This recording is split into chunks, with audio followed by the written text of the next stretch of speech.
नमस्कार, मैं हूं आपके साथ भास्कर तिवारी। नवोदित भास्कर में आप सबका स्वागत है। हम हैं राष्ट्रीय राजधानी दिल्ली के दिल कहे जाने वाले जंतर मंतर पर, और हमारे साथ दो ऐसे कर्मचारी नेता हैं जो लंबे समय से पुरानी पेंशन की लड़ाई लड़ रहे हैं, और उसमें तमाम तरह की बातें। लेकिन सबसे महत्वपूर्ण बात है कि जैसे राजधानी दिल्ली में ठंड लुढ़क रही है, यानी कि ठंड का जो पारा है वो लुढ़कता जा रहा है और उसके नाते से स्तर बढ़ रहा है, उसमें यहाँ पर गर्माहट पुरानी पेंशन की देखने को मिल रही है। तो आप दोनों का स्वागत है सर।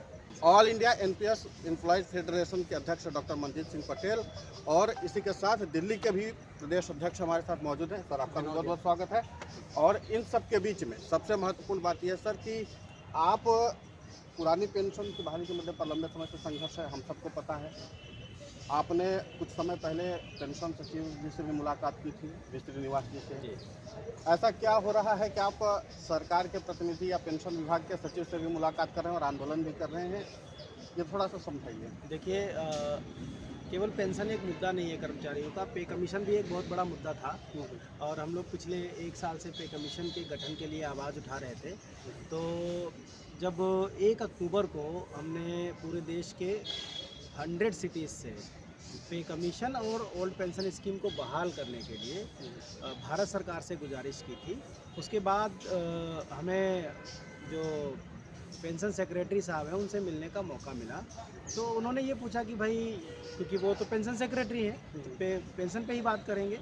तो उन्होंने पूछा कि भाई यूपीएस में क्या प्रॉब्लम है, आप लोगों को यूपीएस में क्यों नहीं जा रहे हो। तो हमने वहाँ दो बातें रखी कि पहली ये है कि यूनिफाइड पेंशन स्कीम में तो वॉलंटरी रिटायरमेंट के दिन से पेंशन नहीं है, ये सबसे बड़ी कमी है। कोई 10-15 साल कैसे इंतज़ार करेगा। और दूसरी बात है कि अगर वो अपना अंशदान वापस निकाल लेता है तो वो भी उसकी पेंशन काफ़ी कम हो जाती है। तो ये दो प्रावधान ऐसे हैं कि जब तक इनकी समस्या दूर नहीं की जाती तब तक कोई भी आदमी यूपीएस में कैसे स्विच करेगा।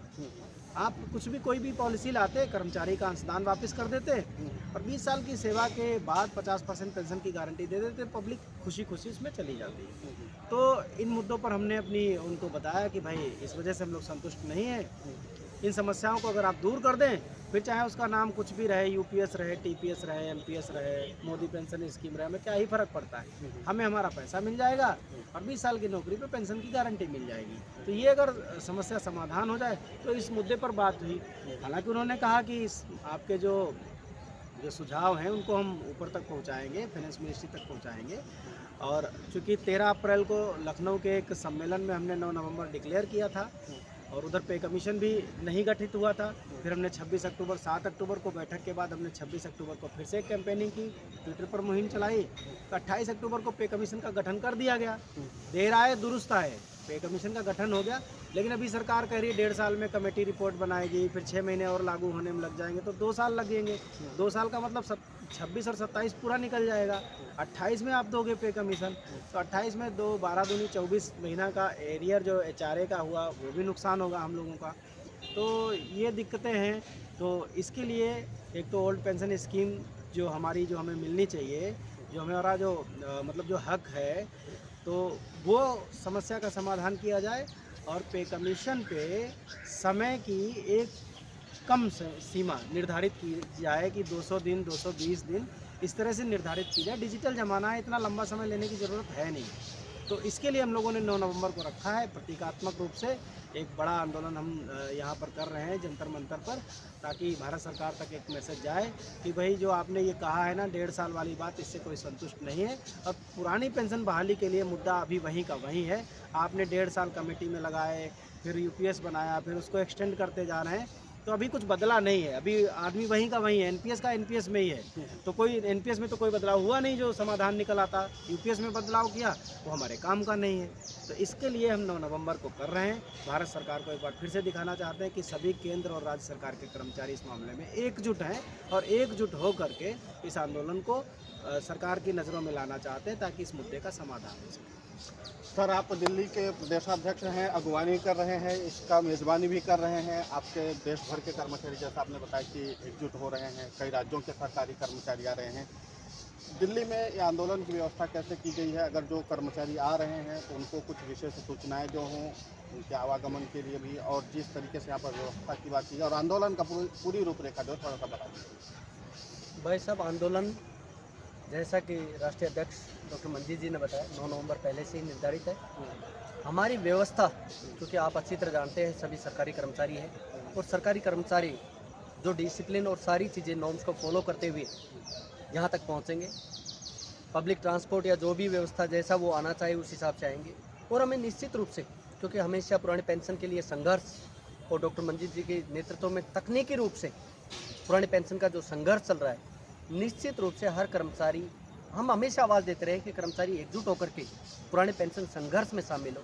हम उम्मीद फिर से करते हैं देश भर के कर्मचारी एकजुट होंगे, और निश्चित रूप से हम अपने आप को सौभाग्यशाली मानते हैं कि दिल्ली जैसे जगह पर हम उनकी आगवानी कर रहे हैं, उनका स्वागत कर रहे हैं। आपके माध्यम से फिर दोबारा हम एक आह्वान करते हैं देश भर के कर्मचारियों से कि ओपीएस को लेकर के पूरे कर्मचारी एकजुट होकर के अपनी सहभागिता दें, अपनी आहुति दें, ताकि पुरानी पेंशन बहाली के लिए सरकार मजबूर हो और ओपीएस बहाल करे। जी।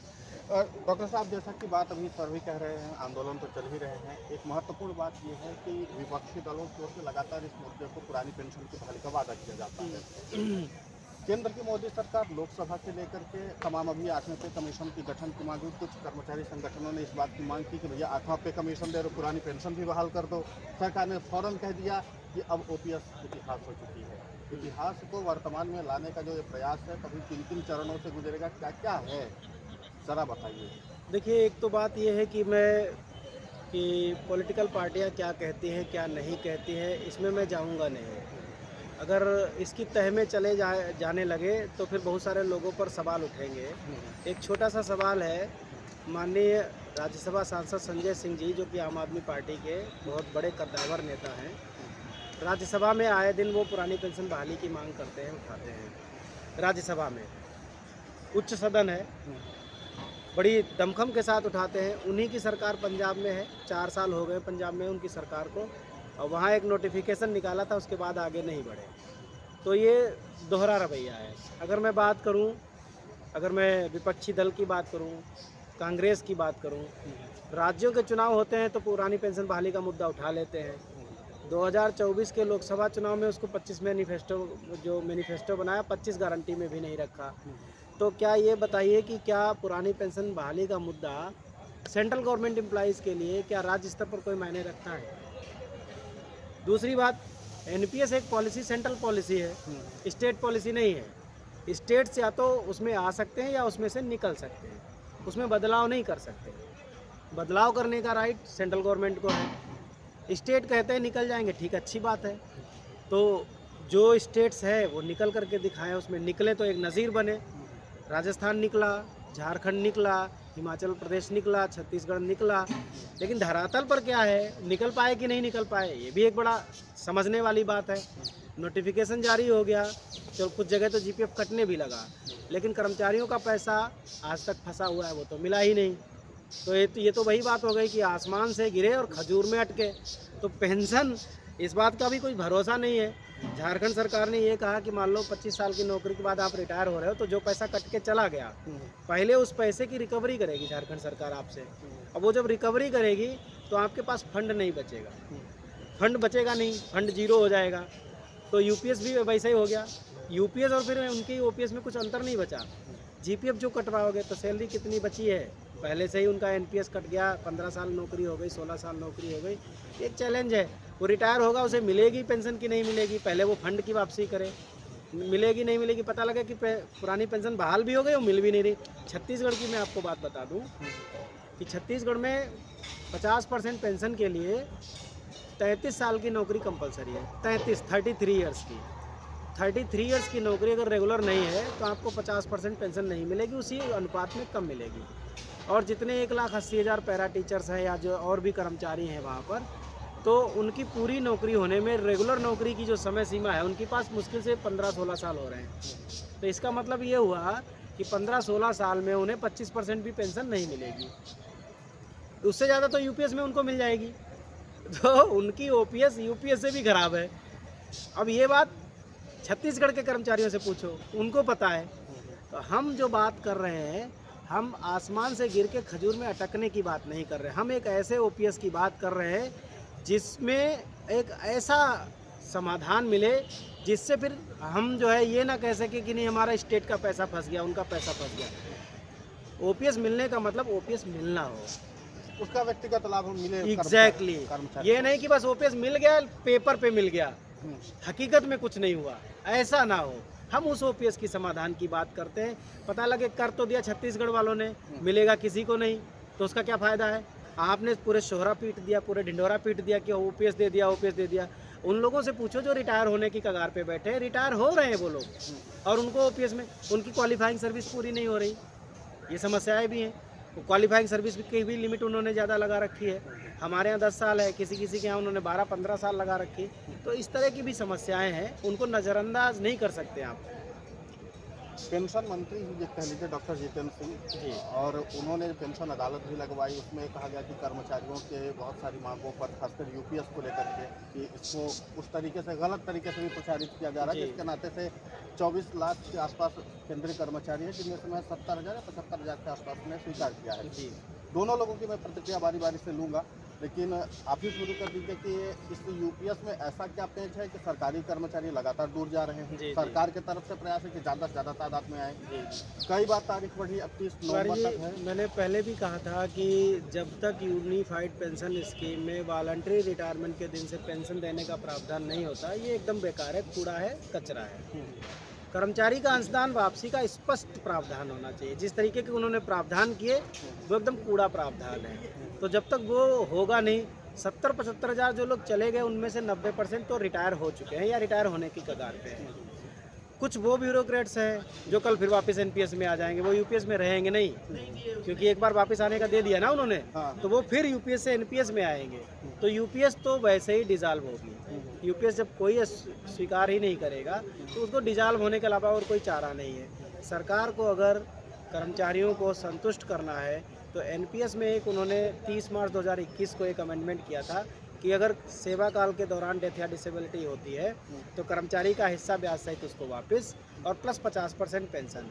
मैं ये कहता हूँ कि वही प्रावधान एक बार रिटायरमेंट, वॉलंटरी रिटायरमेंट या कंपलसरी रिटायरमेंट जैसा भी हो, उस पर एक बार वही प्रावधान फिर दे दो, खत्म कर, ओपीएस अपने आप बहाल हो जाएगी।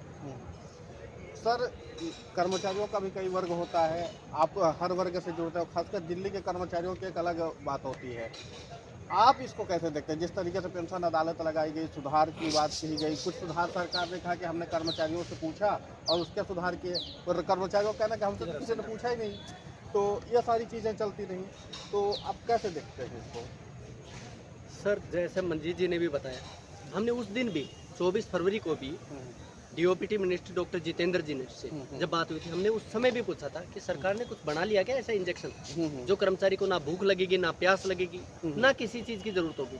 तो वो खुद अचंभित थे कि ऐसा क्यों कह रहे हैं। हमने कहा जब कर्मचारी, आप ये कह रहे हैं कि कर्मचारी रिटायर होगा, मान लो मैं आज रिटायर होता हूँ 44 ईयर में, ये कहते हैं कि मुझे पेंशन तब मिलेगी जब मैं 60 साल का हो जाऊँ, इसका मतलब तब तक मुझे किसी चीज़ की ज़रूरत नहीं होगी। इस तरह की जब पॉलिसी लेके आएंगे यूपीएस में, तो आप बताइए कर्मचारी क्यों ऑप्ट करेंगे। दूसरी चीज़, हम पहले भी 2 डिमांड करते रहे, हम चाहते हैं कि जो आपने 50% प्लस डीए की बात कर रहे हैं यूपीएस में, वो 25 साल की जगह 20 साल कर दिया जाए, और दूसरा हमारा कॉर्पस विद इंटरेस्ट वापस कर दिया जाए।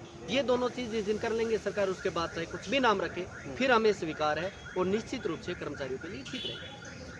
सर, दिल्ली में आंदोलन चलने की बात हो रही है, दिल्ली में 9 नवंबर को आंदोलन भी है, आप प्रदेश अध्यक्ष हैं। मैं ये जानना चाहूँगा कि इस आंदोलन में एक रूपरेखा होती है कि भैया ये चीज़ें हमें इस आंदोलन में रखनी है। आपने कई प्रदेशों के कर्मचारियों को बुलाया है, इस आंदोलन की मूल रूप से रूपरेखा क्या होगी? हमारी फिर वही डिमांड है जो मैंने कहा भी, 2 मुख्य डिमांड। पहली चीज़, जो सरकार कहती है 25 साल की जगह हम चाहते हैं 20 साल में 50% प्लस डीए की बात करें, वो दे दे। दूसरा, जो हमारा पैसा कटता है, जो हमारा कॉर्पस है, वो पैसा विद इंटरेस्ट वापस दे दे, निश्चित रूप से फिर हमें इस नाम से कोई मतलब। दूसरी, आपके माध्यम से फिर वही आह्वान, देश भर के जितने भी कर्मचारी हैं, अपने हक के लिए जगना होगा, लड़ना होगा, और 9 नवंबर को जंतर मंतर पर सुबह 10 बजे ज़रूर पहुंचना होगा। निश्चित रूप से कर्मचारी इस मुद्दे को लेकर के, आप उसका अंदाज़ा अच्छी तरह लगा सकते हैं। लेटेस्ट जो आरटीआई से जवाब आया, अब तक यूपीएस को जो कर्मचारियों ने ऑप्ट किया वो मात्र 3.94% है। इस तरह से इतनी संख्या होने के बावजूद केवल 4% कर्मचारी यूपीएस को ऑप्ट कर रहे हैं। इसका मतलब कर्मचारियों के रुझान यूपीएस की तरफ नहीं है। कर्मचारी चाहते हैं कि जो ओपीएस में फैसिलिटीज थी वो चीज़ें मिले कर्मचारियों को, और वैसे भी ये चीज़ें मुश्किल नहीं है। सरकार एक बार इच्छा शक्ति दिखाए। निश्चित रूप से कर्मचारियों का मुद्दा है और ओल्ड एज इनकम सिक्योरिटी है, वो रिटायरमेंट के बाद सर्वाइव करना आसान हो जाएगा यदि सरकार इस तरह के कदम उठाए। एक महत्वपूर्ण बात और निकल कर सामने आती जो लगातार चर्चा का विषय बना हुआ, एक चीज़ है कि ये यूनिफाइड पेंशन स्कीम जो है प्रधानमंत्री मोदी की महत्वाकांक्षी पेंशन योजना है। इसको इसी तरीके से बताया जाता है कि प्रधानमंत्री इसको चाहते हैं किस तरीके से लाया जाए। ये एनपीएस और ओपीएस का विकल्प भी बताई जा रही कि इन दोनों को जोड़ करके एक नई पेंशन योजना लाई गई है। सवाल दो, यूनिफाइड पेंशन स्कीम से कर्मचारी खुश नहीं है और ओपीएस के लिए सरकार कह रही है कि बहुत ज़्यादा आर्थिक बोझ आएगा। क्या वाकई ये स्थिति देश की हो चुकी है कि आज के समय में कर्मचारियों की पेंशन के लिए पैसा नहीं है और यूनिफाइड पेंशन स्कीम के नाते से सरकारी कर्मचारियों की मांग पूरी नहीं हो रही? मैं एक चीज़ बताना चाहता हूँ। आज के दिन कहते हैं कि देश आर्थिक रूप से बहुत सुदृढ़ है। हमारा देश 5वें नंबर पर आर्थिक रूप से विकसित राष्ट्र बनने के बिल्कुल नज़दीक है।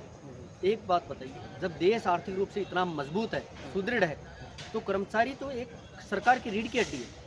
सरकार की कोई भी पॉलिसीज है उसको इम्प्लीमेंट करना कर्मचारी है और हम भी तो सरकार का हिस्सा है। कर्मचारी निश्चित रूप से सरकार का हिस्सा होता है, उनकी पॉलिसीज़ को इम्प्लीमेंट करना सरकार कर्मचारी के होता है। तो ये सब चीज़ें हो सकता है आर्थिक रूप से इतने सुदृढ़ है, जबकि सरकार को इनिशिएटिव लेकर के कर्मचारियों की आवाज़ में सुर मिलाते हुए उनकी जो ज़रूरतें हैं निश्चित रूप से सरकार को पूरा करना चाहिए। आर्थिक रूप से सरकारी कर्मचारी कभी भी सरकार के ऊपर बोझ नहीं है और निश्चित रूप से सरकारी कर्मचारी यदि सरकार के साथ लेकर के चलती है सरकार, तो सरकार की जो भी पॉलिसीज़ है, जो भी काम है या आने वाली जो भी पॉलिसीज़ बनाएगी सरकार, निश्चित रूप से कर्मचारी उस सरकार के लिए महत्वपूर्ण अंग होगा और उसको सरकार के में एक महत्वपूर्ण भूमिका निभाएगा, सरकार की पॉलिसी को इम्प्लीमेंट करेगा। सर, आंदोलन पिछले साल भी आपका हुआ था, इस साल भी आंदोलन हो रहा है और सरकार से आप फिर से अपील कर रहे हैं। क्या लगता है कि इस बार एक यूनिफाइड पेंशन स्कीम आई, पिछले आंदोलन के बाद से यूनिफाइड पेंशन स्कीम आई, अब इस बार नया आंदोलन होने वाला है, क्या लगता है फिर से सरकार कोई गेट खोलेगी और इस पर कोई सुधार की बात या फिर इस पर कोई सुधार की बात होगी या फिर कुछ नई बातें निकल कर सामने आएंगी? सरकार ऐसा कुछ करेगी क्या, ऐसा कुछ? तिवारी जी, देखिए, ये तो बात तय है कि इस बार के आंदोलन के बाद भारत सरकार को कुछ नए स्टेप लेने पड़ेंगे और स्टेप वही हैं कि कर्मचारी का अंशदान वापसी स्पष्ट प्रावधान हो और 20 साल की नौकरी के बाद 50% पेंशन की गारंटी है। तो ये संभव है कि इसमें थोड़ा बहुत फेरबदल कर सकती है सरकार, 20 को 22 साल कर सकती है, 21 साल कर सकती है, 23 साल कर सकती है, लेकिन कुछ तो खिसकना पड़ेगा, सरकार मानना पड़ेगा और कर्मचारी का अंशदान वापस करना पड़ेगा। यही एक समाधान है और कोई दूसरा समाधान है ही नहीं। और इसके अलावा कोई विकल्प होता तो हम ज़रूर देते। हमें भरोसा है कि इस बार का आंदोलन ओपीएस बहाली का आंदोलन है, पूरी तरीके से पूर्ण ओपीएस बहाली का आंदोलन है। तो पूर्ण ओपीएस बहाली के आंदोलन पर all India NPS employees federation के जो राष्ट्रीय अध्यक्ष हैं डॉक्टर मंजीत सिंह पटेल, उन्होंने भी कहा, प्रदेशाध्यक्ष साहब हैं, उन्होंने भी कहा कि पूर्ण ओपीएस बहाली की बात करना, पूर्ण पेंशन की जो बहाली होगी यानी पुरानी पेंशन की, उसका संभव होना तभी है जब कर्मचारियों की एकजुटता दिखेगी। कर्मचारी बहुत ज़्यादा तादाद में राष्ट्रीय राजधानी दिल्ली में आएंगे और अपनी मौजूदगी दर्ज कराएंगे। मुझे लगता है कि जब वो सारे मतभेद और मनभेद भूलेंगे तो ही ये चीज़ें संभव हो सकती हैं। अब लोगों की एक अंतिम प्रतिक्रिया। मनभेद जैसा कुछ नहीं है, मतभेद एक चीज़ है। देखिए, बड़ी सीधी सी बात है, सपोज दैट कि एक ही आदमी आंदोलन चला रहा है, मान लो वो बिक गया अगर, तो पूरा आंदोलन बिक गया। अगर एक ही आंदोलन है देश में, नेता बिक गया तो सब बिक गया, कुछ बचा नहीं। नेता मर गया तो सब मर गया, समझ गए ना। नेता भाग गया देश छोड़ के तो सब भाग गया, खत्म हो गया। तो मैं ये नहीं कहता कि आप केवल मेरे साथ आओ, मैं ये कभी नहीं कहता। हम आंदोलन कर रहे हैं, हमारी रणनीति अलग है, किसी की रणनीति अलग है। कोई विपक्ष के माध्यम से लड़ रहा है, कोई तकनीकी तरीके से लड़ रहा है, कोई कुछ, सबका तरीका अलग है। आज़ादी की जब लड़ाई हुई तो क्या केवल एक संगठन था? कोई नरम दल था, कोई गरम दल था, कोई धर्म दल था, कोई क्रांति दल था, बहुत सारे दल थे, सैकड़ों दल थे, सब अलग अलग संगठन लड़ाई लड़ रहे थे। तो मुद्दा अगर एक ही आदमी होता तो क्या जीती जाती जंग? कभी नहीं जीती जाती। क्या किसान आंदोलन हुआ, उसमें एक नेता था? क्या बहुत सारे लोग आंदोलन कर रहे थे। लेकिन जब हुआ क्या, देखिए, मतलब जो है, कोई भी बड़ा आंदोलन हो, जितना वो मजबूत दिखता है उतना ही ज़्यादा उसके रिस्क हैं, उतना ही ज़्यादा उसके खतरे हैं। ये तो ठीक है, दिखने में तो बहुत अच्छा लगता है, लेकिन जब वो ख़त्म होता है तो इकट्ठे ख़त्म हो जाता है। वो जब बिकता है तो इकट्ठे बिक जाता है। हम जो बात कर रहे हैं लोकतंत्र में आवाज़ उठती रहे, और जितनी जगह से आवाज़ उठेगी, जितने लोग आवाज़ उठाएंगे, उतना बढ़िया है लोकतंत्र के लिए। कहीं से 100 लोग उठा रहे हो, कहीं से 1000 उठा रहे हो, कहीं से 10,000 उठा रहे हो, कहीं से 1 लाख उठा रहे हो, कहीं से 10 लाख उठा रहे हो, वो इम्पोर्टेंट है। ये नहीं कि एक बार 2023 में किए, फिर एक बार 2025 में करेंगे, अगर अगली बार 2035 में करेंगे, तो काहे का आंदोलन?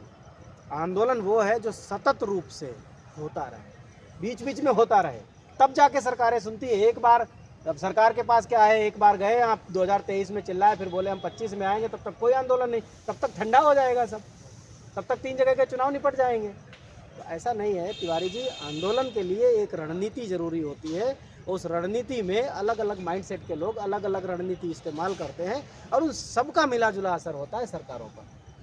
एक बहुत खूबसूरत सा सवाल अंतिम में छोड़ जा रहा हूँ आप लोगों से भी, और ये कि क्या आप लोग भी ये मान रहे हैं कि देश के कर्मचारियों के लिए सरकार के पास पैसा वाकई नहीं है, या सरकार कुछ और कहना चाह रही है और इसके जरिए कुछ और ही रणनीति चल रही है? नहीं, पैसा वैसा सब है। हम दुनिया की तीसरी चौथी सबसे बड़ी अर्थव्यवस्था है, पैसा है, मंसूबे चाहिए, इच्छा शक्ति चाहिए। पेंशन का मसला इतना बड़ा मसला नहीं है कि सरकार उसको बियर ना कर पाए। अगर सरकार बियर नहीं कर सकती तो सरकार को कारपोरेट हो जाना चाहिए। ज़रूरत नहीं फिर राज्यसभा और लोकसभा की, कारपोरेट उनको बुलाओ, वही सरकार चलाए, फिर आपकी भी ज़रूरत नहीं। इतना रेवेन्यू जनरेट होता है, किस लिए करते हो? वेलफेयर स्टेट किस लिए हो आप? वेलफेयर स्टेट का मतलब है कि हर वर्ग का ध्यान रखा जाए। तो पैसा है, इच्छा शक्ति चाहिए, सब समाधान निकला है। बिल्कुल, तो हर समाधान निकलेगा राष्ट्रीय राजधानी दिल्ली के दिल कहे जाने वाले जंतर मंतर पर 9 नवंबर सुबह 10 बजे। महत्वपूर्ण बात यह है कि क्या आप लोग एकजुट होंगे, यानी कि कर्मचारी एकजुट होंगे। सर दिल्ली के प्रदेशाध्यक्ष भी हैं all India NPS employee federation के, और सर अब आप अपनी अपील भी जो करना चाह रहे हैं कर्मचारियों से वो कर दीजिए। तिवारी जी, आपके माध्यम से जितने भी कर्मचारियों तक आपकी आवाज़ पहुँचे, हम अनुरोध करते हैं 9 नवंबर सुबह 10 बजे पूरी ताकत के साथ, अधिक से अधिक साथियों के साथ जंतर मंतर पर पहुँचे, ताकि जो पुरानी पेंशन बहाली का संघर्ष है एक मंजिल तक पहुँचे, पुरानी पेंशन बहाल हो। और निश्चित रूप से हमारा आपके माध्यम से यही आह्वान है, all India NPS employee federation पुरानी पेंशन बहाली के लिए जब तक संघर्ष करती रहेगी, तब तक पूरे देश में पुरानी पेंशन बहाल नहीं हो जाती। बिल्कुल, तो पुरानी पेंशन के लिए लंबा आंदोलन है, और लगभग मैं ये मानता हूँ कि मैं खुद कवर करता हूँ इसको, तो मैं मानता हूँ कि सरकार भी इस बात को नज़रअंदाज नहीं कर पाती, कर्मचारी संगठन भी नज़रअंदाज नहीं कर पाते। आंदोलन में कुछ न कुछ चलता ज़रूर रहता है, और एक बार फिर से नई उम्मीद, नई जोश के साथ, नई ताकत के साथ, नए विश्वास के साथ कर्मचारी एक बार फिर से 9 नवंबर को राष्ट्रीय राजधानी दिल्ली के दिन जंतर मंतर पर पहुंचने वाले हैं। महत्वपूर्ण बात यह है कि आपकी अपनी भागीदारी है क्या।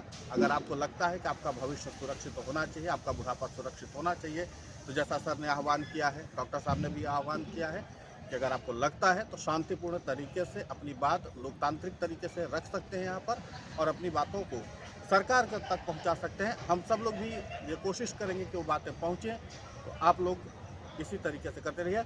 आप दोनों लोग जुड़े हमारे साथ, और इस व्यस्ततम समय में महत्वपूर्ण समय दिया, आप दोनों का बहुत बहुत शुक्रिया, बहुत बहुत आभार। बहुत बहुत धन्यवाद। Thank you very much.